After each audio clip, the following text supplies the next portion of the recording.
বন্ধুরা সকালবেলায় উঠে চলে আসলাম রান্নার এখানে। আর সকালবেলা রুটিন প্রতিদিনই আমার রান্নার এখানেই আসা। চোখ খুলে কোনো মতো ব্রাশ করেই চলে আসো রান্নার এখানে। তো দেখো আজকেও চলে এসেছি।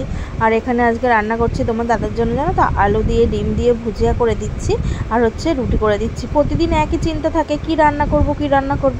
ওর জন্য আজকে ভাবলাম যে তোমার দাদাকে তাহলে ডিম দিয়ে আলু দিয়ে একটু ভুজিয়া করে দিই। তোমার দাদাকে যদি বলি কি গো কালকে কী নিয়ে যাবে, একটু আলু দিয়ে পেঁয়াজ দিয়ে চচ্চড়ি বানিয়ে দাও তাহলেই হবে, কিন্তু সেটা কি দেওয়া যায় বলো প্রতিদিন? আর আমি যদি বাড়িতে ভাত খাই, ও আলু চচ্চড়ি দিয়ে রুটি খাবে, এটা কখনো হয়?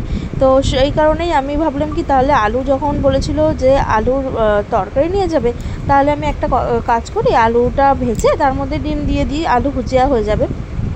আর তোমার দাদা যেহেতু ভালোই বাসে আলু ভুজিয়াটা খেতে। তো দেখো এখানে হচ্ছে আমি প্রথমে আলু পেঁয়াজটা আর কাঁচা লঙ্কাটা ভালো করে ভেজে নিচ্ছি। তো আমি একদম ছোটো ছোটো করে ডুমো ডুমো করে আলুটা দিয়েছিলাম, জানো তো। আর সামান্য একটু হলুদ দিয়ে দিলাম। আর তারপরে দিয়ে দিলাম হচ্ছে সামান্য একটু নুন। আর তোমার হচ্ছে তারপরে ভালো করে নেড়ে ছেড়ে তারপরে একদম যখন ভাজা হয়ে যাবে আলুটা, তখন ডিম দেবো, এখন দেবো না। তো দেখো এখানে প্রথমেই হচ্ছে রান্নাটা আমি করে নিচ্ছি। আর তোমার হচ্ছে ওদিকে আটাও মাখছি, আবার এদিকে এটাও করছি, জানো তো। আর মাম্মামের শরীরটা তো জানোই ভালো না। মাম্মাম মানে কালকে একটু জ্বরটা এসেছিলো। তারপরে না দুপুরের পর থেকে ঠাকুমার কাছে ঝাড়িয়েছিলাম, তারপরে আর জ্বরটা আসেনি। কিন্তু তবুও দেখবে আমাদেরই বড়োদেরই জ্বর আসলে কীরকম একটা লাগে না। আর ও তো ছোটো বাচ্চা বলো, আর বাচ্চা কাচ্চার কিছু হলে কি মায়েদের ভাল লাগে, সেটাই বলো।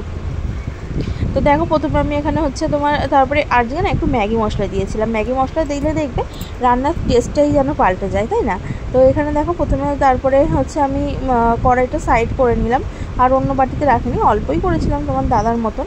আর এখানে হচ্ছে একটু রুটি করে নিচ্ছিলাম, রুটিও বেশি করিনি, রুটিও কমই করেছিলাম, কারণ তোমার দাদার মতন আরও খেয়ে যাবে দুটো, সেইটুকুই।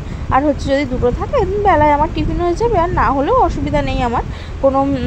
তারপরে তোমার হচ্ছে একটু আলু ভুজিয়া রুটি করে দিয়েছিলাম। আর গতকালের না একটু পনির ছিল, তো পনিরটাকেও একটু গরম করে দিলাম, কারণ আলু ভুজিয়াটা একদম শুকনো, তো শুকনো খেতে অসুবিধা হবে, সেই কারণে। তারপরে দেখো তোমার হচ্ছে এখানে রুটিগুলো সব কটা করে নিচ্ছে। আর রুটিগুলো বেশ কিন্তু ফুলকো ফুলকো হচ্ছে আমার।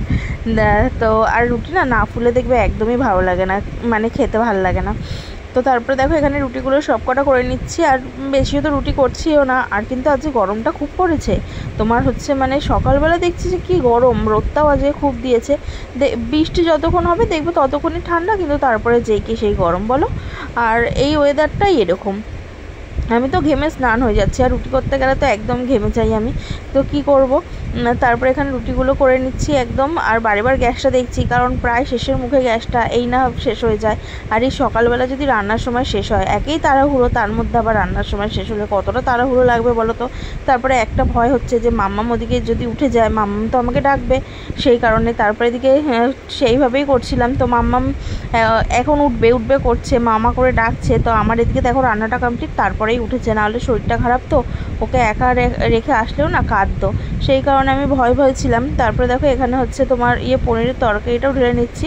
আর পনিরের তরকারিটা না একটু গরম রয়েছে, তো একটু ঠান্ডা করে নেবো পনিরটা, তারপরেই তোমার দাদাকে দেবো, আর না হলে যদি নষ্ট হয়ে যায়, সেই কারণে। তারপরে দেখো এদিকে হচ্ছে তোমার তোমার দাদার জন্য খাবারটা বেড়ে নিচ্ছি, দুটো রুটি আর আলু ভুজিয়া।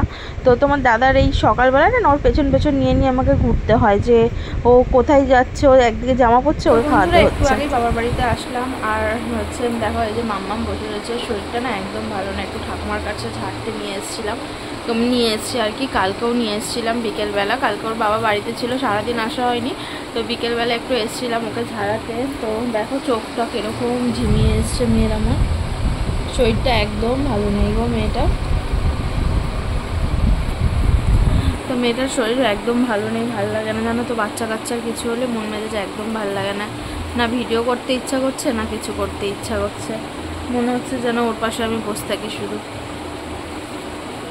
ওরকম করে না পাপা, করে না ওরকম, কিন্তু দুষ্টুমি কমবে না। যে দেখো এই যে এটা হয়েই যাচ্ছে।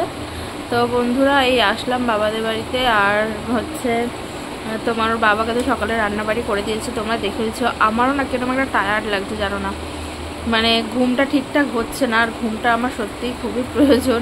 রাত্রিবেলা প্রায় 12টা 1টা তো প্রতিদিন বেজে যাচ্ছে, আবার 6টা 6:30 সকালে উঠে পড়তে হচ্ছে, এই কারণে ঘুমটা আমার ঠিকঠাক হচ্ছে না। তো বাবাদের বাড়িতে আসলাম, ভাবছি ওকে আজকে একটু স্নান করাবো না, ওর মাথাটা একটু ধুয়ে দেবো আর গাটা স্পঞ্জ করে দেবো, তো আর কিছুই করবো না। এবার জানি না ও কী করবে, কারণ এই বাড়িতে আসলে তো জল দেখলে আর ঠিক থাকতে পারে না, জল দেখলে পাগল হয়ে যায়।